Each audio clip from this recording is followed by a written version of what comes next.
Hey friends, Dean here. Before we get you on to your episode, I want to take a moment to invite you to our next virtual online trivia night. Wednesday, May 13th at 8 p.m. Join us either on our Facebook group or on our YouTube page for 3 rounds of fun trivia, music questions, movie questions, general knowledge questions. It'll be a fun time and a chance to win some prizes and have just a good relaxing night of some trivia at home. You don't even have to go out for it. So don't forget, Wednesday, March 13th at 8 p.m. Join us on our Facebook group or YouTube for 3 rounds of fun virtual online trivia. We'll see you there. In this episode, climb on board the Orca with us as we hunt the great white in the 1975 classic Jaws. Stay with us. Get ready for the 3324 podcast, where lifelong friends Dean Legiro and Eric Kuber share their love of all things music and movies. Dean has directed short films and is a music trivia buff. And Eric, trained in audio engineering, brings his extensive knowledge of music and film to the conversation as they discuss, debate, and celebrate their favorite albums, films, and much more. Welcome to the 3324 podcast. If you're new, we appreciate you checking us out. And if you're returning, welcome back as always. Either way, if you're new or if you're returning, we would appreciate if you use Apple Podcasts to listen to us, that we would appreciate a rating and review. That would just be incredible, wouldn't it, Eric? Yes, indeed it would. It would be magical. Absolutely. and it would really help. So we appreciate it. Yeah. So thank you for coming by. If you are new, there's a bunch of other great content available. So by all means, dig into that. And there's always going to be more coming on the front end too. So by subscribing, that helps you make sure you get notifications. So this way, when the new stuff is there, you get a little ding or a little notification and you know that we're there waiting for you. So This is one for the ages, 1975 classic Jaws. So we'll do the stats. And then we're going to jump right into this one. I don't think we're going to fool around. We need all the time that we can get. We're going to save the witty banter. Lot to cover. For the actual show. We're not going to do any of the witty banter that we do and time killing in the beginning. Like Dean throwing out I'm doing now. Corny joke and not laughing. So we're not going to do anything. Well, there's plenty of episodes. There's plenty of episodes for that. God only knows. And there have been plenty of episodes in the past. If you're doing research and you're fact checking, you can hunt down those jokes that landed flat. Yep. So check them all out. That's it. Yep. Someone can make a Wikipedia page about that. So Jaws was released in 1975, based on the book from 1974, written by Peter Benchley, which was a bestseller when it came out. This was directed by Steven Spielberg, his second feature film, but his third film, pretty much. Duel was actually a TV film first, and then it did get a theatrical release, but this is his second feature film that he was making as a feature film. The budget was $4 million, but it ended up costing $9 million. Yeah. So this is one of that stat we'll probably revisit in a little bit about the overrun.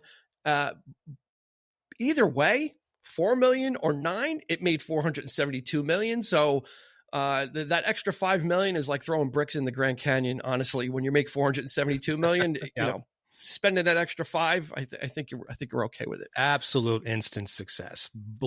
Just blew the records. This was a record setter, a pace setter, and a trend setter in a lot of different ways. And then the cast, we'll go over the major players. Is Roy Scheider, Richard Dreyfuss, Robert Shaw, Lorraine Gary, and I have to give props. The unsung hero, Murray Hamilton. Yes. Mayor Vaughn, Larry Vaughn, which we will get to also. So I wanted to give. Usually it's the 3. It's Scheider, Dreyfuss, and Shaw. Sure, yeah. But I think it's due time that Murray Hamilton. Oh, absolutely. You especially in this age of memes. Yes. Mayor Vaughn has become a internet celebrity. So Murray Hamilton, if you learn his name, and I wonder if is it him or his jackets? I don't know. The jackets that he wears in the movie. It's both. I think so. There's a couple of things about Jaws that have become about Mayor Vaughn that have become kind of significant in current events. So this was the first Hollywood blockbuster, set the standard for summer blockbusters. Yeah. There was a massive ad campaign associated with this, which is not something that normally would happen back then. With TV ads, because back then in 1975 and in that era, the summertime was known as the dead zone for movies. Yeah. We live in a different era where summer is when the blockbusters come out. This was the one that set that tone. Mm-hmm. And it set the standard for everything to come. I mean, and it's still going strong today. I mean, in fact, tentpole movies are the thing today. I don't think there's really nothing else. So, you know, but and this was the one, you know, about a big story, big action. It also spawned the whole sequel thing. Also, not a lot of movies had a bunch of sequels except for maybe the Planet of the Apes series before. Instant franchise, instant franchise, which they would drag into the. I can't say drag into the ground. It would drag into the ocean. Yeah, pretty much. Although they are fun to watch just because they're so bad. But as they go along, but yeah, you spoke of the marketing campaign. Props have to be given to voice actor Percy Rodriguez, who did that classic ad on TV with that really deep resonant voice, and those were trailers back in the day. I miss those kinds of trailers. And to this today, trailers pretty much tell you the whole movie, right? And everybody's excited about a trailer. Back in the day, it was so different and presented so cool. This guy had such a great voice, and he did a lot of horror films and such. And there's that tone where he's, you know, it's like God created the devil and he had jaws, and you know, you might remember the actor actually from an episode of Star Trek. I think it was the Court Martial episode, where he plays the judge advocate. You know, he's the judge in the episode. So that character, that bossa nova voice that he had, it was so effective, and it was such a great marketing campaign. I remember seeing the commercials on TV, and that's what kind of like got me going for the film. Yeah, but did you see? I did not see this in the theater. I did not. No, I was a bit too young. I'm happy to say I was too young to see this film when it first came out. I did see Jaws 2 in the theater though. Yeah, that Pickwick in Dobbs. In Dobbs Ferry, New York, in Westchester County, the town that we both grew up in. Yeah, there we go. I did, however, see. Now here's a little story, and I'll try to make it fast. But I did get to see, however, on the big screen. We were coming back from visiting some relatives in Little Ferry, New Jersey, which is right over the George Washington Bridge. It's not that deep into New Jersey. So as we were coming home that night, it was like 9-10 o'clock at night, and we were caught in traffic. So the traffic wasn't moving. And I look over to the left and I saw probably the biggest drive-in movie screen that I had ever seen. I'm probably exaggerating. It's probably not that big, but when you're 8 or 8.5, it looks huge. Right. So I got to actually see the Kintner boys' death scene on the big screen. That's probably the only way I got to see it on the big screen. Yeah, so and the traffic started moving. Not something you want to see when you're driving by. No, but it was the key scene. You know, one of the key scenes in the movie. But yeah, that was great. But that was my experience. Yeah, I didn't. I remember there was a lot of things. This movie was significant for a lot of reasons as well. In that, and if you were around, you'll remember this. Yeah. Now it's going to sound corny and it's going to sound hokey and unrealistic. This movie caused a verifiable panic amongst people, even people that didn't see it. I remember I didn't see this movie, and I was frightened of it. Yeah. Because you were hearing what was happening, and people, this movie literally made people afraid to either go in a beach, go in a lake, and actually even go in a pool. I mean, it had that effect on the population at large. Mm-hmm. Not even necessarily the moviegoers, but just the word of mouth of what this film was, how it was, and how intense it was. Mm-hmm. That it caused the beach going in 1975 was down that season. Yeah. Because of this film, people were frightened to go in the water. And Peter Benchley, the author of the book, actually in later years would say that he regretted writing a book like this that made people fear that animal, because then it led to hunting and poaching and all that kind of, and culling of it where it didn't need to, where people didn't really know about it. So that was something interesting. And then as a child at that time, I was surprised to find out much later, because I didn't pay attention, that this movie was rated PG. Mm-hmm. I thought this was an R-rated film. Yeah, PG. Not that I knew about ratings back then, but from what you were hearing and the panic that it caused, I immediately just naturally assumed as I grew up and people talked about Jaws that this was an R-rated film. Yeah, it was pretty intense, and in fact, there were quite a few movies back in the day that were PG where there was nudity in the film, and they got away with quite a bit with that rating back in the day. But yeah, you're right. Jaws was probably, in retrospect, if they had added maybe just a couple more scenes and some of the scenes that they did and they decided not to do, probably would have given it an R rating, I think. Yeah, absolutely. PG-13 didn't exist yet. Now, Temple of Doom was Spielberg to thank for that. Yeah, that created that rating, right? He would keep pushing. He would keep pushing the envelope. That's right. So we talked about the budget was $4 million, ended up costing $9 million, and this film also ran just some. So we get some of the behind the scenes, and then we'll talk about the plot, and then we'll kind of circle back. Sure. This went 100 days over its shooting schedule, so that was a concern as well. This was one of the first films to mainly be shot on the ocean. Usually, when you're doing films about the sea or water, you're in a back lot and you're filling a tank or in a lake or something else, but not out on the ocean. Right. Spielberg wanted that authenticity, and he said, "There's no way you could do this and do it justice." But he had no idea about the conditions on the water. He had no idea about tides and currents and just the change in the weather, the wind, and all that kind of stuff, and the abuse that the equipment would take, all the mechanical equipment, because they were basically on the water for such a long period of time. These were sets on the water, the boats, the mechanic, of course, the shark, and all that salt water getting in there. Yeah, it would get into the gears and the mechanics, and there was 3 sharks that were used. So there was 2 sharks that were kind of cut in half where they would be used for left side or right side. And then the other side, all the gears and everything would be exposed so people could manipulate them. And yeah, when that stuff, and then when the foam, the outer foam that the shark was made of would get wet, it would actually soak up water and get larger and then sink.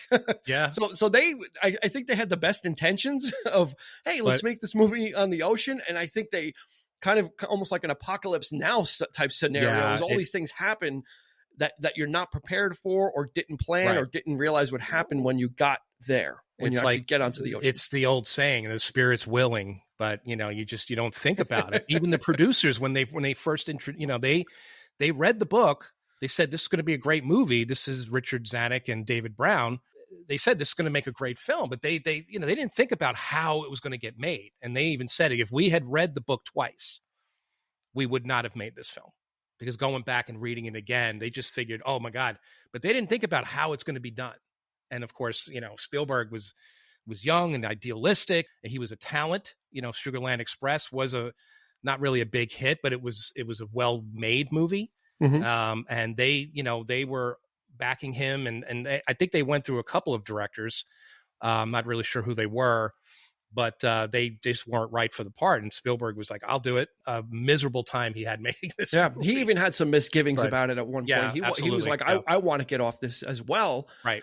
And some people were saying, listen, you finish this and then you'll be able to make any movies that you want. Because of the budget overruns and the mechanical failures, it forced Spielberg. It really forced him to become a director. I think had everything gone to plan, I don't think this movie would have been nearly as interesting. No, not at all. Because of what happened, right? You had to think on your feet. Right. He had to think outside the box. He had to. It was the ingenuity, and he had to look to some of the masters. I cite Alfred Hitchcock as a huge influence on this film. And Spielberg would admit this later on. He was like, because not showing the shark, building the suspense by showing reaction shots and of actors, or showing different props in the film, like the pier, going in and not showing the shark, but building on that tension. The music played a big role. It absolutely saved the film, and that's what made it great. The terror of the unseen, because that's usually when the villain or the threat is seen, it's something you can then get your mind around. Because the ocean is intimidating enough, and that's key. I mean, it scared me as a kid. To this day, I am absolutely terrified, but I'm so respectful of the ocean. It's a different world. So you're actually this vast space that you're looking at. Always intimidated me even when I was a kid. Now, I not a really big beachgoer because I'm just afraid. I have legitimate, like, not a phobia, but like legitimate, just respectful fear. I'm very fearful. Let's put it that way, so yeah. So that being said, the ocean being almost a character in itself, what is beneath the waves? What is this thing that's attacking these people? Yeah, it definitely was used to great effect in that sense. Yeah. You really had to have a certain amount of ingenuity. Yeah. Especially when you're in the middle of making a film and these things start happening, you need to get this film completed. And you can't just say, oh, well, we'll just have it cheesy shark, or we'll have it look like it's bloated or whatever's happening to it. Yeah. He really got, some inspiration and said, yeah, let's figure this out and let's see how we can make the best of, make lemonade out of lemons, essentially. Yeah. And he did much more than that. It's just absolute. It made it, the terror, the barrels, the scenes with the barrels and just all these different things, build. And he would obviously call back to this in Jurassic Park. There's so much in common with it that he learned and used to his advantage with something even bigger. Sure. So let's jump into, before we get to the plot, let's continue some of the behind the scenes. Let's talk about the score a little bit in John Williams. Sure. Because that is just as important. The Jaws, the main theme is something that's so iconic. People still make kind of goof on it or imitate it or whatever to this day. Yeah. John Williams is just, we talk a lot about, like, when we talk about albums, we say, oh, this is the soundtrack of our lives and these old albums. John Williams is the movie soundtrack of everybody's life. Absolutely. Yeah. He's a rock star in his own right. I mean, look behind you, Star Wars right behind Dean. We used to listen to that album as we were listening to like a rock album. It was that evocative, that good, just, absolutely glued to that. And the score for Jaws, so simple, just those few notes. And yet, God, it's the movie. It's the shark. It is, it's a character. Right. And it's so important. It was so important for the film. Yeah. It became evocative of you knew something was going to be happening, and it wasn't this complicated score. Just some stats about John Williams, just so if you want some, like, what his street cred is and what has he done? 52 Academy Award nominations. Mm-hmm. He's won 5. So he's won like 10%. That's the most amount of Academy Award nominations ever for a living person. Mm-hmm. His first nomination was in 1968 for Valley of the Dolls, and his most recent was 2020 for Rise of Skywalker, which probably the score was probably the only good thing about Rise of Skywalker. That's another episode. And the 5 films that he won Academy Awards for were Fiddler on the Roof, which was kind of some adapted work, but then Jaws would be original score. Yeah. Star Wars, E.T., and Schindler's List. So you see after that he's in the Spielberg, George Lucas realm. He's done Superman. He's done dramas. He just doesn't do these big action films. Mm-hmm. Nominated for 72 Grammy Awards, and he's won 25. So this is an amazing composer. And Spielberg's ultimate collaborator. He's worked on every Steven Spielberg movie to date, I think. And they all sound different. Yeah. That's the amazing thing is eclectic, very eclectic. Yeah, there's very few scores or main titles that you can say, well, that kind of sounds like something else. Yeah. Other composers will rip on his stuff and try and make something. They'll do a sci-fi movie and try to make it sound Star Warsy. Yeah. But Williams just has this fountain of inspiration and collaboration, and comes up with all these. I mean, Raiders of the Lost Ark is one of the greatest soundtracks. Yep. It's just fantastic. I like some of the more sublime stuff that he does, the more low key stuff, like Saving Private Ryan and movies like that, where it's not bombastic. It's somewhat subdued and restrained, and some of those scores really affect me in a certain way, because you don't want that kind of music to be, for that kind of film. So whatever the mood of the film is, he instinctively knows where to go and what to do or what not to do. Yeah. He just has that really deft touch. And he's been doing it for so long. So yeah, he can do the big stuff like Star Wars and Raiders and all that kind of stuff. And like Eric said, Empire of the Sun. He does some of those smaller ones. Home Alone he's done too. So he could do the can do the blockbuster kid film. JFK. He'll do the the serious drama, and it's just absolutely amazing. 7 years in Tibet. He's done it all. So it pretty much, there's probably not a movie that you either like or have seen where John Williams didn't have his fingerprints on it. And he's in some way or another. Maestro, the master. It'll be a sad day indeed. And I mean, he's pretty up there in age. So it would definitely be a sad day. I think he's 89. And he just signed on to do Indy 5. There you go. If that movie even gets made at this point. If Harrison Ford can do it, then John Williams can score it. That's right. Right? Yep. If Indy is young enough, or if Harrison Ford is young enough, John Williams would say, well, you know what? I'm there as well. Yeah. I'll do it. So you've got all these great things that are kind of partnering is, some weird happenstance that made Spielberg really have to step up to the plate as a director and not just kind of make a film, but really direct a film. You've got John Williams, who's at that point was well known and well respected and already won an Academy Award for scoring. So you've got all this stuff, and then they build the cast with Roy Scheider, and Spielberg was looking for somewhat relative unknowns because he didn't want the actor to be bigger than the shark. Right. He wanted the shark to be the thing, and he didn't want some, there was talk about Heston coming in on some of these for one role, and it would just be too big of a, God. I can't. I mean, there were a lot of names being bandied about.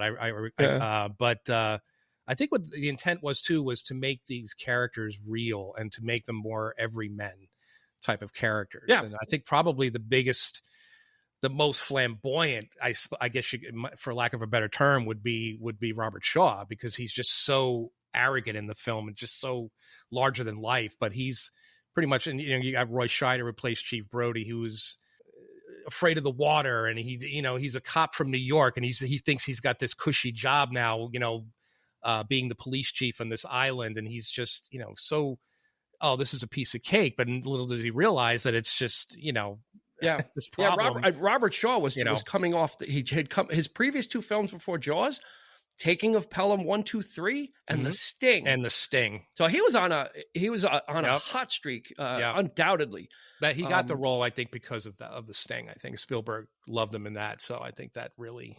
Yeah, and it's just one of the and Roy Scheider kind of not as big of a. I mean, he was in The French Connection in '71 and the Seven Ups in '73, so he had that kind of New York cop. And that police officer thing going. Oh, he's great. And then Richard Dreyfuss was kind of probably the least known at the time. He had done American Graffiti, which was really big for George Lucas. That was his big film. Yeah. But then the next couple of films hadn't really done anything. And he actually turned down Jaws. But then he had a film coming out, The Apprenticeship of Duddy Kravitz, and he actually went to go see it himself. He saw it, and he was so disgusted with his performance. He's like, I better take this movie because people might not be offering me stuff. That's right. After they see me in this. So he actually almost took it out of career desperation or career salvation, as it were. Yeah. And it's a great role. Matt Hooper is just, they're so distinct from one another. These three characters who are the main characters. Yeah. They just drive the film. And I think Jeff Bridges was a nominee at some point, which is ironic to me because the next year he would be in the Dino De Laurentiis King Kong, basically almost playing like the same character. So he's got the bushy beard. He's a scientist. He's into primates and that kind of thing. So I thought that was kind of interesting. Yeah, John Voight and Kevin Kline, a couple of those other actors were bounced around as Matt Hooper. Yeah, and they landed on Richard Dreyfuss, and then he would make Spielberg's next film, Close Encounters. That's right. Of the Third Kind. So that turned out to be a little mini collaboration there, where Dreyfuss was able to cash in, and Spielberg liked that kind of everyman character that he was playing as well. Even though Matt Hooper is a little bit more than an everyman character, he's a little more of a scientific person, but still was down to earth. All these characters were well written. But not his first choice for Close Encounters. He didn't immediately say, "Oh, you're going to be in Close Encounters," coming off of Jaws. I think he wanted Steve McQueen in the role, funnily enough, which I don't see that at all. But but he didn't want to do it. So yeah, but then Richard Dreyfuss came, but he was perfect in that too. So yeah, absolutely. The mashed potatoes. Mm-hmm. So, let's kind of glide over the plot. I'm sure everybody knows it, but we'll just kind of roll through that, and then we'll kind of talk about the actors. We'll talk about the scene, our favorite scenes, and there's a lot to digest here. But so basically, what it is there's a character, Martin Brody, who's a kind of a from New York, police officer. He comes to Amity Island, which is somewhere in New England, to become a sheriff. And it's a little kind of beach town, a tourist town. They make their money and they're living off the tourists that come in. Yes. And what happens is a shark starts feeding off the coast, basically, and kills a couple of people. By feeding, we mean killing. We don't mean eating other fish. Right. Right. And he decides that something needs to be done about it with some pushback and some resistance. And then he calls the Oceanographic Institute, and that's where Richard Dreyfuss's character comes in, Matt Hooper, to consult and says, yeah, this is a shark. This is a great white, and this is a killing machine that won't stop unless you either kill it or cut off its food. You have a big problem here. It's you are not going, like as he says in the film, you're not going to have a summer, which, Mayor Vaughn is pushing back, as all he cares about is making money in the town. And of course his best interests are there, but it's that thing where it's like, he's not even acknowledging the threat. And do you have the tooth? Right, I pulled a tooth the size of a shot glass out of the hull of that ship. Do you have the tooth? Do you have the tooth? I dropped it. And they're like, well, you don't have that tooth, do you? It's like, that's like such diversionary tactics. I think you're going to ignore this problem until it swims up and bites you on the ass. So yeah, there's a lot of great quotes from this film. But but that's they try their level best to get the beaches closed, but the mayor pushes back and says, listen, we can't. This is our money. You got, from his point of view, he's saying, well, I'm trying to make the best decision possible. We've got hundreds of people here that live and die by the beach season, by the summer season, the hotels, the eateries, whatever it is, boat rentals, fishing, whatever. And it's 4th of July weekend. So it's the biggest weekend of the year coming up. You can't close the beach. Right. You can't do it. Get extra help, do whatever you want, but we're not closing this beach. So they get the extra help. And obviously, I think you can guess what happens. As we mentioned before, the ill-fated Kintner boy, Kintner boy was killed in the weekend before. That's when she comes up. You're right. After this. You're absolutely right. And we'll get to the chilling scene on the 4th of July. Yeah. You're right. So that happens. And then finally, the mayor is convinced or bullied or traumatized into hiring Quint to charter the boat to kill this shark and to pay. And Quint is paying what he wants. He wants a pretty steep price. They're willing to pay like $3,000 or whatever. He said, I want 10. Which would, that's a lot of money for this town who's not going to be making a lot of money, So yeah, that's a problem. So, but no choice in this situation. Yeah, so. You got to right. Basically Martin Brody, where he shot his character, is like, we got to pay this man what he wants. Yep. And we have to do this. And so he signs on. So they kind of have the charter, and it's the three of them, Quint, Hooper, and Brody. And the thing about Martin Brody is, he doesn't swim. He's afraid of the water. So this is kind of a fish out of water scenario for him as well. And one of the interesting things they say is this guy that is afraid of the water lives on an island. Yeah. And he's like, it's only an island if you look at it from the water. Like, what? That makes what does that mean? Like, what are you saying? Yeah. And of course, Hooper and Quint, they do have this in common. They're both, boatsmen. They know a lot about nautical things. But Quint is a working man. He is he's very much the sort of salty fisherman. Hooper is college grad. Kind of the modern. And it's funny, like Hooper and Brody have certain things in common, and then Quint and Hooper have certain things in common. Quint. Brody and Hooper have like the logic and reality, and like we need to do this in common, like in a town where no one wants to listen to what's going on and the truth. They're kind of putting their head in the sand. Hooper's the voice of reason. No. Putting their head in the sand. Yes, Dean. Got that beach, Stan? I got it. I caught it. So they're you reel it in. Can't stay down with two barrels. They kind of have their head in the sand, but these two are like seem to be the only reasonable two men during this point where they realize it's going to hurt people financially, but we got to kill this shark. We got to do something about it. So they have that in common. And then, like you said, Quint and Hooper have the whole maritime thing in common. Although Quint is very kind of dubious, and in one of the great scenes is show me your hands. You know, this is a rich man's hands. He's I don't know if it's envy or for whatever it is, but it's like there's this competition. And that actually happens off screen as well. Apparently, Robert Shaw was very competitive with Richard Dreyfuss, and he would force him to do things like competitively, that things that Richard Dreyfuss wasn't obviously comfortable in doing. And he would say, "Yeah, I could do this," but he goes, "You can't jump off the mast of the Orca. You can't do that." And he's like, "Yes, I can." He couldn't, but he would try to force him to do these things just out of sheer competitiveness, and that was. He was really aggressive to Richard Dreyfuss, apparently. So I'm sure it was. The alleged drinking. I'll say alleged drinking he would do on the weekends. Yeah, this bleeds into the film. You know, you see a lot of this in the film. Yeah, and then it develops into camaraderie. So the three of them go out on the Orca, which is Quint's ship. And oddly enough, the orca is the only apex predator to like the great white. The orca is like the animal that can kill a great white, and it's interesting that his boat is named that. It's basically named a great white killer. So they head out onto the ocean. They're kind of setting throwing some chum into the water and kind of trying to get the shark to bite literally, and to follow them so they can get it away from the shore and get it away from the people, but then also kill it and bring it back. Yeah. Almost like a demarcation point for the film, really. The first half, for a couple of reasons. Robert Shaw doesn't really make any full appearances until an hour in. Mm-hmm.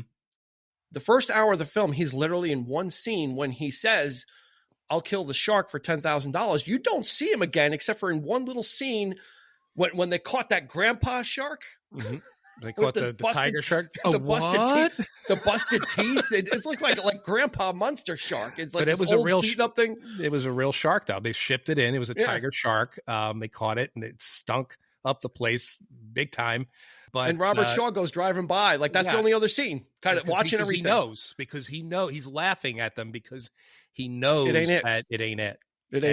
And that is not the original way Spielberg wanted to introduce the character. However, there's a lot of similarities apparently to Moby Dick in this story. There's some things going on. Spielberg conceived of a scene where he's sitting in the theater in the town watching Moby Dick and laughing like throughout the entire movie, like forcing people to get up and leave because he's laughing so maniacally at this really cheesy, at John Huston's Moby Dick. And it's just, but it's ironic that he would be laughing at this when the actual second half of the film is just that. Yeah. Chasing down the white whale, so to speak. And and that's the demarcation point is an hour in is really when the charter starts, the hunt, as it were. And I think you're getting two different films too. Yeah. The first hour is almost has more akin to a horror film. The second hour is an adventure film, and the score actually changes to match it. That's right. You're right. Which is one of the brilliant things I didn't notice until we rewatched these movies in the run up to it. Yep. And I'm listening to it. I'm like, you hear that dun dun dun, that famous score a lot. It shows up a little bit in the second half, but not really. Second half has more of a nautical feel to it. Yeah, when they're chasing the shark down, it's like dun dun dun dun dun dun dun dun dun. It's like this bombastic, like real. It's like chase music. It's this adventurous music. The shots reflect that also. There's shots of them on the boat and just all these wider angles. It's literally like two films, and that's why I think a lot of people classify this as a horror film. But I'm not sure. I think it has more. I think that adventure part of it really takes over. Oh, sure. Because you spend so much time in the second half of the film. That's all you're doing is chasing. Well, the thing that strikes me about the movie, especially the first half, is how real it feels. And that's key, because a lot of the people that are in this film are not actors. Like a lot of the extras. Yeah, they're locals. The townspeople are actual natives of Martha's Vineyard, was where they shot the film. it shows. I mean, these are real people. These, when I think of the 70s, and you see a lot of these films where people are made up to look like people in the 70s with the wigs, and and I watched Jaws, and I'm like, I feel like I know these people. I've seen these people. You see them every day because I remember the guy that throws the M80 in the water. When the other boat's coming by, he lights an M80, just like chucks it in the water and it blows up. It's like this little launch thing. There's like 10 guys in a boat with a dog on the boat. These guys are almost bumping into one another. Yeah. Like, get out of the way. And guys like chucking a firecracker off into the water, like the shark's gonna come up from like an M80 or something. Like they have all these like half-assed like methods that they think they're gonna use to catch because there is so they're out on the sea and they're on the ocean and they're chasing the shark, and they have quite a few encounters with the shark because the shark is now circling them and is, I don't know if you want to say more aware, or if it has some notions, it is hunting them as much as they're hunting the shark. The shark is invested also in attacking the boat multiple times. Yeah, a lot of great scenes. You really get character development because the second half of the film is just the three of them. Yep, which is great. They didn't spend a lot of time developing the Quint character because he really had one scene where he had lines. Yeah, but you get Robert Shaw is so great at it, and the screenplay is so well written that he is a little crusty. But then there are some of those scenes, like when Brody pulls the wrong knot and all the oxygen tanks go rolling and Hooper yells at him. Damn it, Martin. Damn it, Martin. But Shaw, Quint's reaction is, hey, Chiefy, next time, ask me and I'll show you which knot to pull. Yeah, he's kind of showing him and kind of almost taking him under his wing a little. He's very decent he's very respectful of Brody. I mean, there is that. I mean, there is this sort of, and I just love that quote. Yeah, that's real fine, expensive gear you brought out here, Mr. Hooper. Don't know what that bastard shark's might eat it, I suppose. Seen one eat a rocking chair one time. It's like just such great lines. And what are you going to be, an astronaut? When they're loading up like the cages, some kind of half-ass astronaut. Yeah, he's always giving has Hooper no use. He has no use for technology. He's old school, old-time sharker. Yep.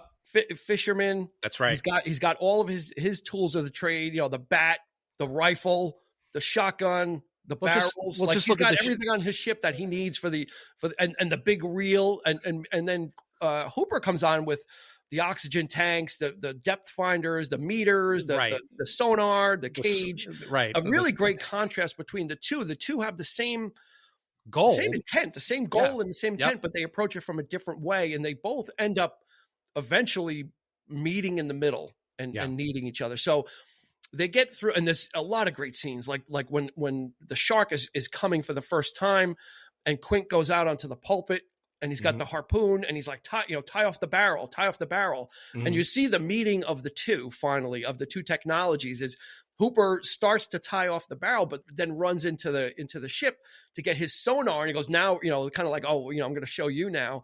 Yeah, and the shark is coming, and Brody's like, kill him! Where the hell are you? Why? Hooper? It's like Hooper, and Hooper's like, don't wait for me. It's such a great scene. It's tension, it's excitement. Mm-hmm. There's just so much going on there, and Hooper's like, yeah, don't wait, and so then the shark finally is close enough that Quint has to fire, even if he's not ready, and he just gets the knot off, and the first barrel goes.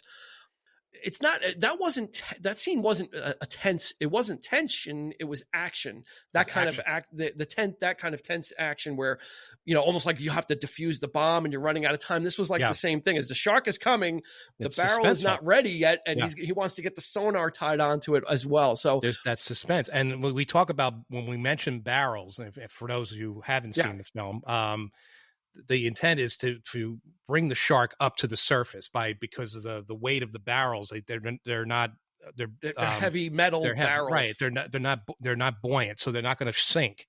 So that if you shoot enough barrels into the thing, it's going to force the shark up so that they can kill it on the surface, or make it so tired. If it is able to pull the barrels under, it won't be able to sustain it, and it'll be tired enough that they can either get it up, kill it, or drag it, or do whatever they're going to do. So what they didn't count on was how big this damn shark is. Yeah, and that's the thing.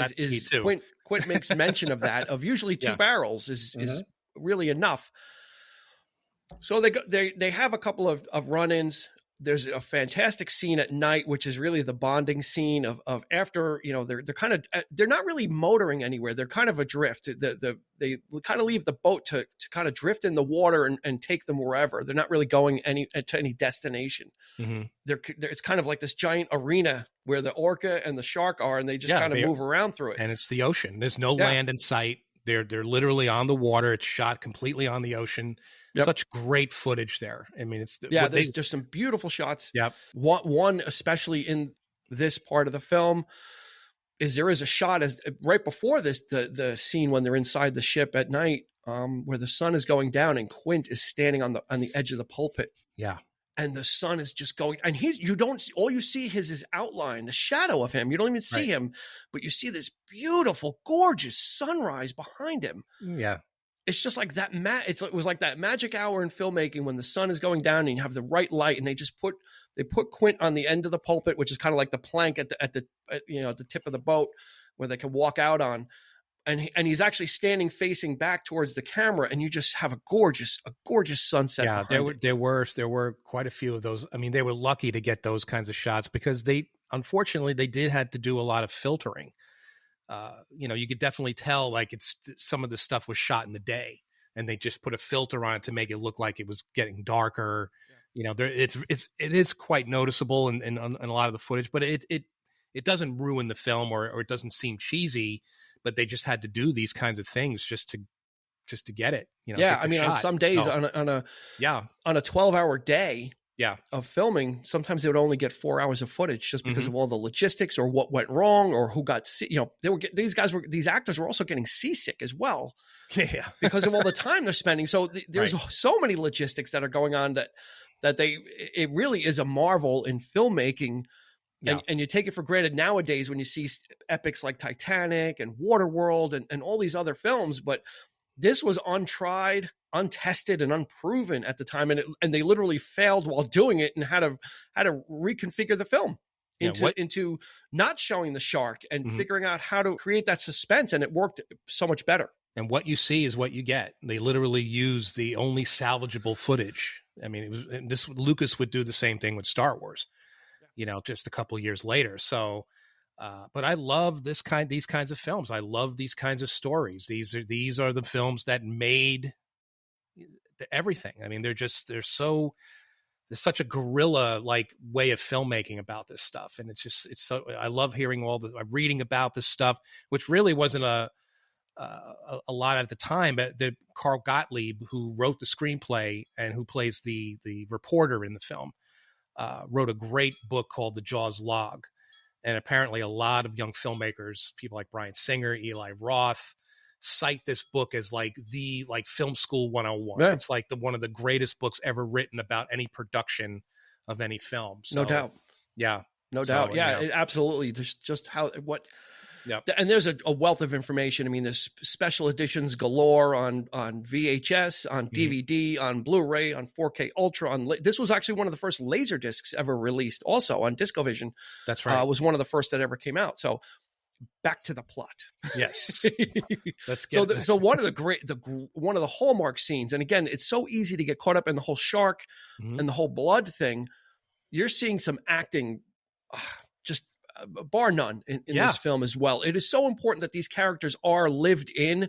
Quint is a lived in character. He's not a guy that just showed up and he's dirty. He's a lived in character. And when they're sitting around at night and they're drinking and they get drunk, and that's really when the bonding happens. They start sharing injuries and whose injury is worse or whatever. And you get the famous Indianapolis scene. Yeah. I don't want to spoil it too much. There is some controversy about, it was written originally. Gottlieb said he also wrote it, but then Robert Shaw, who is a playwright in his own right, supposedly also either helped write it or helped improvise it as well. And Gottlieb says as much. He gives Shaw a lot of the credit for it. Yeah, it was actually Howard Sackler, and then John Milius wrote a 4-page treatment, which Robert Shaw said, I can't say all this. I got to pare it down. Yeah. So he actually pared it down. So what you hear in the film is exactly what Robert Shaw wrote. So yeah, and you know, a little and it's little just- bit of foretelling. Yeah. In the story, there's a little bit of foreshadowing of what would happen as well, which is sad. Mhm. You're engrossed in this story.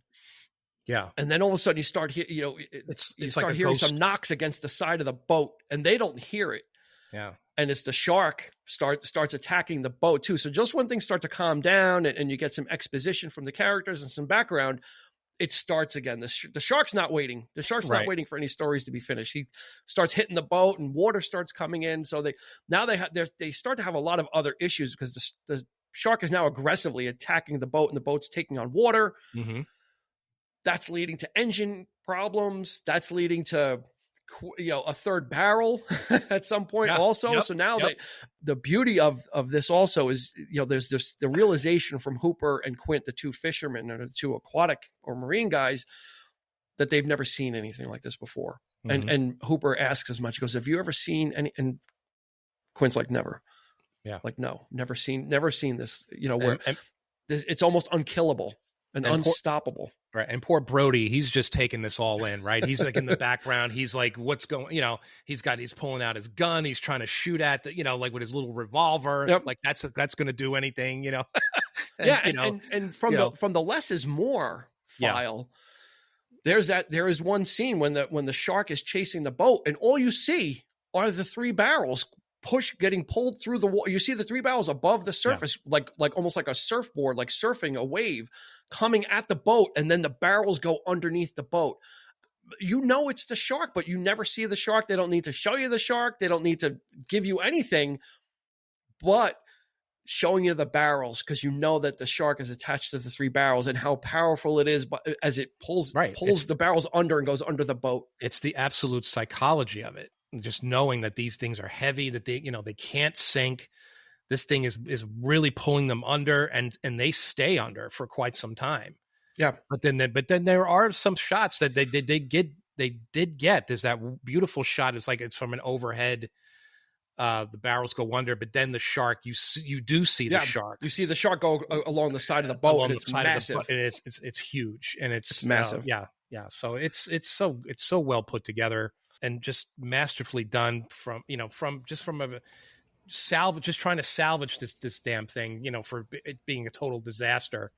They made an absolute classic. It's absolutely amazing. Yeah. So the shark continues to wail on the boat. See, there you go. Oh, there it is. And at some point, Brody's like, "Listen, we need more help. We're in trouble here. The boat is taking on lots of water." Right. Or they're trying to they decide to lead it back to shore. And this is what the obsessive part, the Moby Dick comparison is. Quint decides, you know what, we're gonna race to the shore. We're gonna drown him in the shallows, because he's got three barrels on him, and the shark was actively chasing them. So he overloads the engine. Black smoke is coming out. I mean, they are marooned on this ship, and it ain't going anywhere. And that's when Brody decides he's gonna call for help. Like, we need somebody. And that's one of the best scenes too. Is they show Quint like grabbing a bat. It just smashes the CB, and you're certifiable, Quint. And you're certifiable. Because Brody knows he's like, now he's a man obsessed. He's a man obsessed, but he's actually scared now. Brody, he's getting he's terrified now. I mean, because he knows that they're in big trouble. And the great part is Quint at that point realizes that he's out of options. And that's when they turn to Hooper and say, well, what do you have? What does this stuff do? All right. So it's like the last resort. So what can you do now to, so that's when and that's that great edit, right? You know what I'm talking about when he says, oh, that shark will eat right through. And then they show Brody's point of view, and they go immediately into building the cage. I love that cut right there, that edit right there. It's so cool. Hooper gets to show what he can do with technology. He's got this quote unquote shark-proof cage, quote unquote. They build it. He's got his tanks. He's got some chemicals, some poison that they put into the harpoon. And as long as he can get the harpoon into the shark, it'll give him the dose, and it should kill him or knock him out or do whatever. Mm-hmm. That's another great scene where Hooper's in the water. and he kind of forgets to take his glasses off, and Brody kind of reaches down like, give me your glasses, and he's got Hooper's like, I have no spit, because he's so nervous and so afraid. Yeah, and this could be even the end. Hooper's And the afraid. look on Dreyfuss's face, it looks up. He's like, it's just such a great acting job of he thinks this probably could be the end, because he knows he's going into the water, but he also knows what he's going into. It's not a regular shark. This is something that they're frightened of at this point. This is a guy that studies sharks, loves sharks. I mean, he's had experiences with them before, but he is terrified. And I think in a way, even Quint's terrified when he's standing there and he refuses to put the life jacket on. That goes back to the Indianapolis speech. Yep. And he throws the life jackets at both of them. Meanwhile, the boat is slowly sinking tilting in while all this is going on, right? So they've been hooking this cage on there. And this is where you see some wonderful real life shark footage. That was they got a married couple, Ron and Valerie Taylor. They did worked on a documentary, which was one of the best shark documentaries ever made, apparently. And they shot the scene where the shark is attacking the cage that actually happened in the film. And what it was that the idea was to scale this thing up, was to put a little person inside the cage and make the cage miniature so the shark would look bigger. Yep. Right. So they did that. And but the guy was so terrified. So he wasn't in the cage at the time when the shark got actually caught on the cage. So they had all this really great foot. You think the movie is like good enough at this point, but now you're actually seeing a real shark attacking this cage. Yeah, tearing up the cage. It's tearing up the cage. And it actually ended up that shark ended up rewriting the script, because Hooper was supposed to die. Yeah. But because the only usable footage they had was of the shark ripping open an empty cage, they actually had to go back and refilm, and had Hooper get out of the cage from the top. Right. And then they could use that thrashing footage of him ripping the cage open. Yeah. And so really the shark actually kind of rewrote some of the film, because Hooper was supposed to be killed in the cage. Mm-hmm. So he gets away, and he kind of scurries off, and then you kind of forget about him. And so now it's just Brody and Quint in the boat, and the shark just comes right on board, right onto the boat, and basically is so big that he tilts the boat, he pulls the boat down and tilts it diagonal a little bit more, and Brody's able to grab on, and Robert Shaw, Quint, grabs on to something also, but one of the oxygen tanks rolls on his hand, so he loses his grip, and Brody grabs him, but he slips. And oh my God, it was still horrifying to watch, even when I watched it a second time. Yep. Of when the shark is on the end of the boat, just chomping and biting and thrashing, and Quint slides down, but he gets his feet on the nose of the shark, and he's like kicking and pushing against and doing everything he can to stay away from it. And the shark is doing everything he can to move and get him in. And finally, the legs go into his mouth, like he said in the Indianapolis speech about the high-pitched scream you hear. Yep. The blood, the ocean runs red. It's a very disturbing scene. It's a very effective scene. And this is when you actually see the shark in all its full glory, the mechanical shark. Some people might say, oh, it doesn't hold up, it looks fake. I don't agree. I think, to me, it looks great. Seeing this thing, I would be terrified, even knowing that it's a fake shark. If I were sliding down the deck of this boat into the mouth of this friggin' thing, and even though it was a mechanical shark, I'd be terrified filming that scene. Yeah. And, So now the guy that is afraid to be on the water is the only one left on a sinking ship. Yep. So, and the shark comes back, and he comes back into Brody is kind of in the steering room or whatever it is, or below the steering room, and the shark breaks through that, and you can see like the bits of flesh in the teeth. Right. Yeah. That was coming back for more, and Brody doesn't have anything really to work with, so he grabs one of the oxygen tanks and just chucks it in the mouth of the shark, and it kind of gets stuck. You can't really swallow that. Mm-hmm. The ship is going down further. He's able to get Quint's rifle, slings it on his shoulder. He grabs a harpoon as well, and climbs to the crow's nest or the very top of the ship. But basically the ship is almost in the water. He's literally dangling like feet over the water, just maybe like a foot or two above the water. And the shark is coming back, and the shark is in full charge mode. And you could see you can kind of see the tank in its mouth still. And and he's aiming. Actually, the shark came and he poked it a couple times with the spear, and then it got stuck. Right. The harpoon got stuck in the shark, and it took it with him. Yeah. So now all he's got is the gun. A couple of shots finally, and then you get the classic smile, you son of a bitch. He doesn't even get to say son. He says son of a bitch, and then boom. The one shot hits the tank, and that thing just.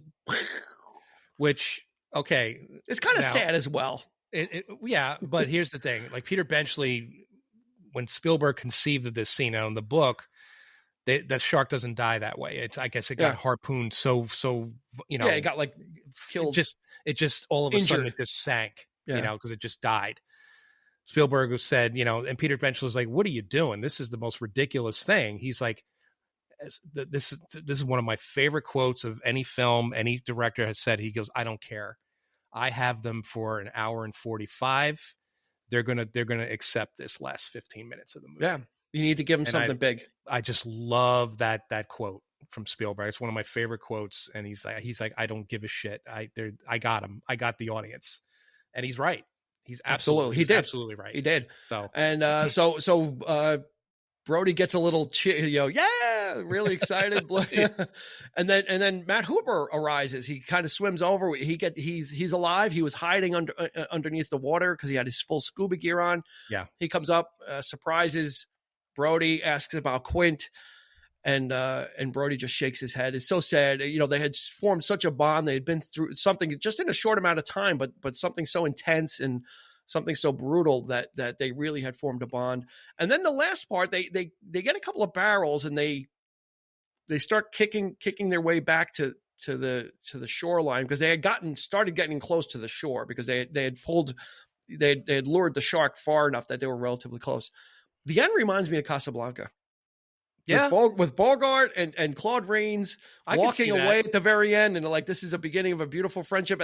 They're kind of like, oh, how far is it, and what day is it? Oh, the tide's coming. It's very similar as they're going away from the screen and talking and kind of cementing their friendship. The very good analogy. Yeah, it's great. Always it reminded me. I'm like, it's very kind of a little nod maybe to Casablanca of kind of could be beautiful beginning of a beautiful friendship. Spielberg himself would say that he fancies himself more like Michael Curtiz, who was the director of Casablanca. See that? He's that kind of a director.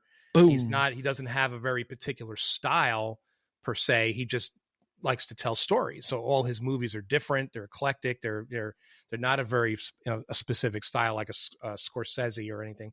But over time he does develop, I think, certain things. Yeah, absolutely. But absolutely. He would go on, and Spielberg would go on to a massive career after this. This launched him into really, very few misses in his career. Maybe 1941 was what might be the most notable miss of his career. But after that, it was Indiana Jones, Raiders of the Lost Ark, Jurassic Park, where he did use this formula again to great effect with the Raptors, and then with the T-Rex, and actually really mimicking the scene of with the T-Rex attack for the first time, attacking the children, and the plexiglass falls on them. So Spielberg, everyone knows about the great career he had. John Williams as well. We skipped a lot of plot, and now I want to go over, and this is our opportunity to kind of geek out. Yep. So what were some of your favorite scenes, favorite shots, or favorite quotes? Oh God, there's a lot. I mean, we could probably do a part 2 and a part 3 very easily. So we'll try and go overindulgent, but I'm sure that we may have some similars. Personally, a lot of my favorite quotes I should come from the townsfolk. They come from like the one guy, like when he's with the tiger shark, right? And he's like, he turns to me, he's got a deep throat, Pratt. And the guy's name is Pratt, the big heavy set guy. And then, he goes, yeah, but what kind of shark is it? And then, Hoover's like, it's a tiger shark.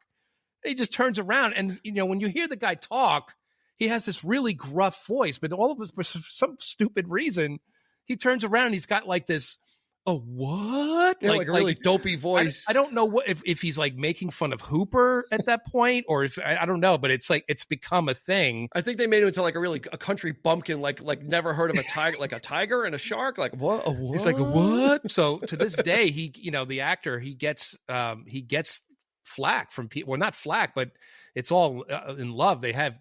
People come flocking to Martha's Vineyard, and to this day they still have like Jaws Day where people come and He should do some conventions.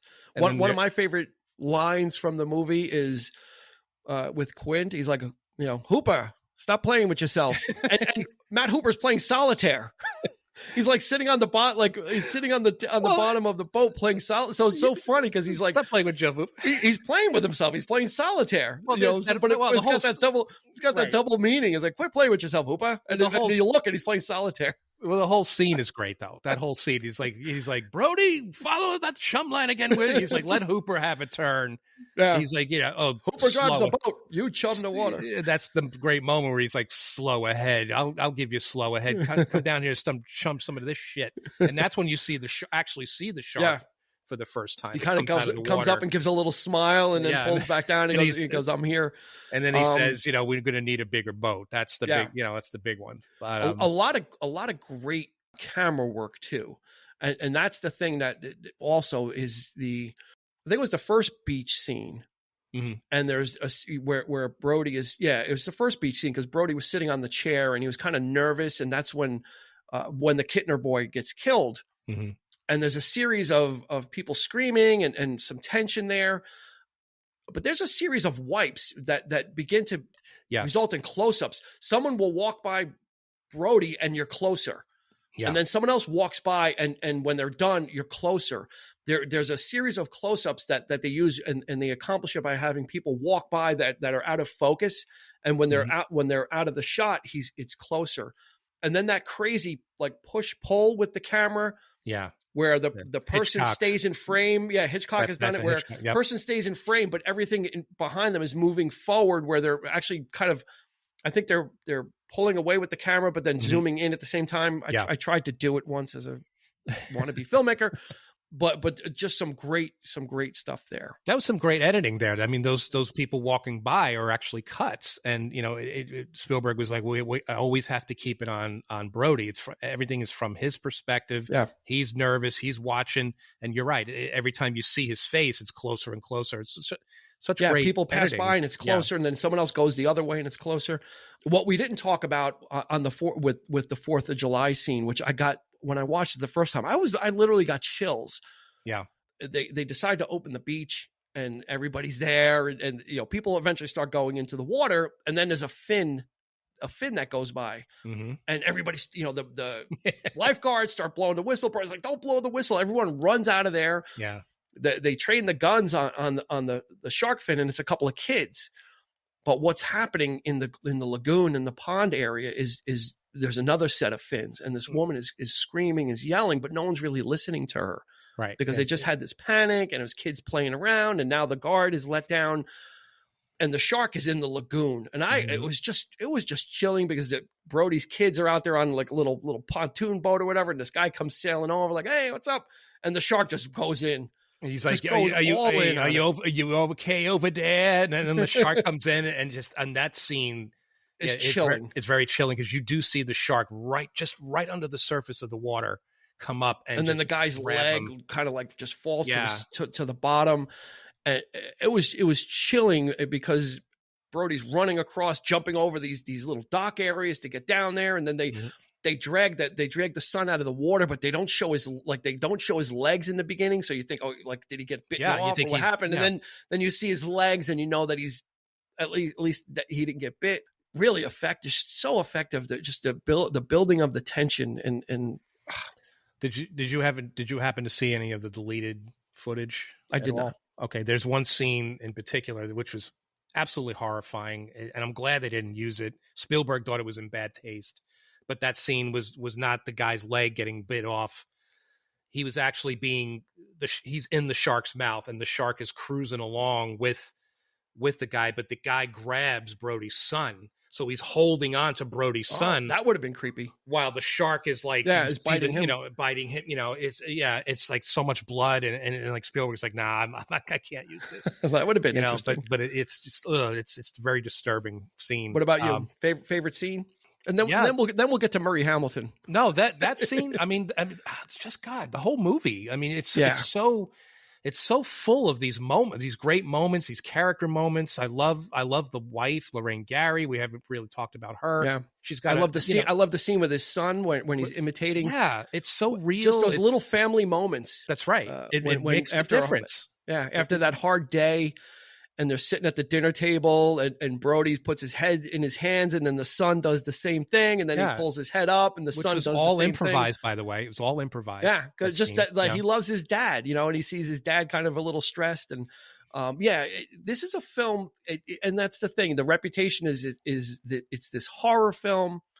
There's so much more under the surface. Like you said, the performances. Lorraine Gary. You said, we didn't really talk about her. Is Brody's wife, and kind of.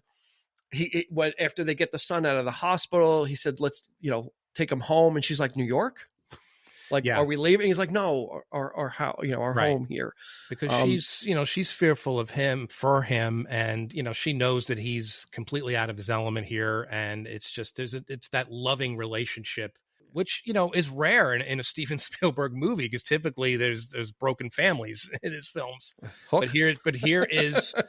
But here is a family, a full family unit, and a loving family at that. It makes the difference. There's a lot of this stuff as his movies got, you talk of Jurassic Park and things like that. When the effects started getting better, I feel like some of that was lost. Like, sure. There was a lot of that kind of stuff was lost. To me, if I were to compare Jaws and Jurassic Park and put the two side by side, there's no comparison. I'd pick Jaws any day over Jurassic Park. I don't care. Necessity is the mother of invention, and they had to come up with ways to make this work, which means they had to think more about how they were going to get this done, and they didn't have access to the sharks the way they wanted and those things. So absolutely, they really were challenged. Mm-hmm. Where, like you said, in Jurassic Park, they have the technology. How are we going to use the technology? It wasn't an issue if the T-Rex gets wet, because it was CGI anyway, so they didn't have to worry about something breaking. Right. I mean, they had some practical ones as well, but those things they had already learned on Jaws. So right, and that was the movie, really. I mean, it was really about the dinosaurs, and let's face it, the characters to me weren't half as compelling as the characters. Ian Malcolm. Jaws. Yeah, well, I mean, he might have been the only, and of course Richard Attenborough is great too. But it's like, there's enough there, but to me, in comparison, I think Jaws really takes the cake. Oh yeah, absolutely. It's just, and of course, every scene with Quint, every scene with Hooper. I love the scene where they cut the shark open, and he's throwing out all the stuff like the 007. There's a nod to James Bond there. Steven Spielberg's a big fan of James Bond, so he's throwing the license plate onto the dock, a half-eaten fish, and he's like, that's it. He's like, "Oh, I've got to, close the beach and call the mayor." And he's like, "Well, you got a bbigger problem than that. You got a hell of a fish out there with a mouth this big."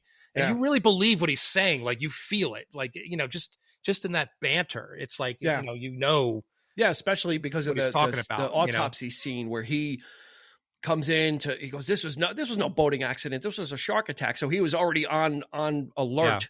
Yeah. Mm-hmm. and through science and through measuring, right? Because he said the bite radius of that grandpa, I'm gonna call it the grandpa shark, because it had like no teeth. It was like the bite radius of that grandpa shark was not big enough. It couldn't have done it. So, and the townsfolk are kind of like a little bit in the dark about it, which leads us to the mayor. We didn't talk about Mayor Vaughn, and this guy Murray Hamilton had the thankless job. Who knew all these years later, like he would become a meme for people that have their head in the sand and don't want to face reality until it's too late. And that's really what it was. And he is such smoking the cigarettes, kind of trying to tell Brody, like, you don't know how it is here. You're from the city where, we live on, we need the beach. We need the stuff. Yeah. And we're going to stay open no matter what. And just didn't want to hear anything from him. Right. Yeah. And I think most recently they were doing, there was a lot of memes because of the pandemic. And of course, with Trump and all this stuff going on, like people were kind of like not acknowledging, so the Jaws was like almost becoming, once again, it was reborn, right? It was like, so watching Jaws kind of reminds you of that situation. But like we said, the mayor's just acting, you do believe that he is acting in the town's best interest, I mean, because this is their life. But the way he goes about it is just so condescending, though. Absolutely, yeah. He's just he was just so condescending. And what gets me too is that one scene with the old man who's obviously on the board of I guess he's on the board of directors or whatever, and he's sitting there with his family on the beach and nobody's going in the water, and he's like, "Hey, Larry, how you doing?" And he's like, "How come you're not in the water?" And he's like, suntan lotion on. And the guy, and he goes, get in the water. And the guy does it. That's what gets me. He reluctantly gets up and walks to the edge of the water. But he does it. He listens to him. He's like, "Are you kidding me?" Like I'm always like yelling at the screen with this guy. It's like risking your family to get out there. But as soon as he knew that if he can get him to do that, then everybody would go. Yeah, everybody else. And that's what happened. Is once one person went in, then everybody was going in, and it was kind of quote unquote, 4th of July was on. We seem to have navigated this, and it just went south very quickly with the fake shark attack, with that panic, and then the real shark attack. And then, Mayor Vaughn really does have a moment of clarity, but I still found it hard to kind of be on his side, because you know what, they tried to tell you, in the hospital when they get Brody's son, they brought him there, they release him, and Vaughn is at the hospital, and that's where Brody approaches him. He's like, "You're going to do what you do best. You're going to sign this. Yeah, you're going to pay for that." Right. And even then he was really, no, I got to check with. He's like, "No, you don't got to check with anybody." No, he's trying to save his own ass. Right. Yeah, he's like, I was just acting in the town's best interest. He's like, and then he just comes out with, thinks that he's gonna, Martin, my kids were on that beach too. And he's like, with the cigarette, that's the big reveal is that, his kids were there, and it's only when his kids are put at risk, then all of a sudden it's important to him. That was the thing is it wasn't real to him. It was just this quote unquote fish tale, right? Mm-hmm. It wasn't real to him until his kids were directly involved. Yep.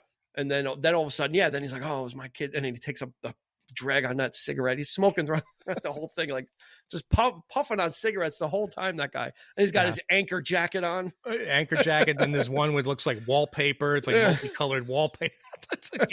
Those jackets are classic, man. Larry Vaughn. Larry Vaughn. Larry Vaughn. It's such a, and he's one of the, again, he's not in the film that much, but he's so well written and so well acted. Yeah, everybody you know exactly who he is. Everybody is. You don't need to care about where he's from, how old he is, what his home life is like. You need to know that he's just a paper mayor for the most part. Really has got no backbone, no spine, not willing to make any tough decisions on his own. That's right. It's just but I feel like everybody who had a part in that film played it so perfectly. Even like Mrs. Kintner. Yeah. The mother, she's not an actress. She lives there. She knows how to improvise a little bit. I guess she's had some acting experience, maybe done a play or two in high school or something like that. But she was really good. She was compelling. Intense scene. Yeah. And that's become a thing too, apparently, where she actually people. It looked like she wailed. It looked like she really hit him fans have come up to her and want them to slap them, and she's slapped so many people in their life. But she actually stopped doing it after a while. She's like, I can't do this anymore because But fans would come up to, it's like, they want to get slapped by this woman. Yeah, and, go look at that scene. I mean, it looks like she gives him like a roundhouse, right in the side of the head. Right. It looks like she really hit him. It wasn't like a fake slap in like a glancing slap in the face. It's like boom, right in the side of the head. And you just feel for Brody right there. I mean, his whole, what did Larry say? No, she's wrong. She's wrong. And he's like, no, she's right. She's like, no, she's not. And then the look on Hooper's face. He's like, what the hell's going on here? Like, what, So yeah, I can't talk to somebody who's lining up to be a hot meal. It's this whole movie is so good. There's not a bad scene in it. It's not. It is so enjoyable. And like I watched it 2 times in a row and didn't. The second time I watched it and I was just enjoying the cinematography. I was enjoying the camera work. Yeah, I really got to digest that. Now there were 2 scenes. Maybe outside exterior shots of the ship. And one is they were, I think, on the ship at night, and it looks like a shooting star goes by. Was that in effect, or was that real? I don't know. I want to think it's an effect because it happened I'd twice. I'd like to think so. Spielberg, I'd like to think it was real. He's done that a few times in his films. Okay. Close Encounters. There's, it's So been done before. There's a lot to digest, and to tie it also into some newer films. If you're a Kevin Smith fan, the film Mallrats kind of calls to Jaws. There's a subplot about someone getting killed, dying on Jaws the ride, but the two main characters. One main character his name is Brody Bruce, and Bruce was the nickname of the shark, the mechanical shark. It wasn't called that in the film.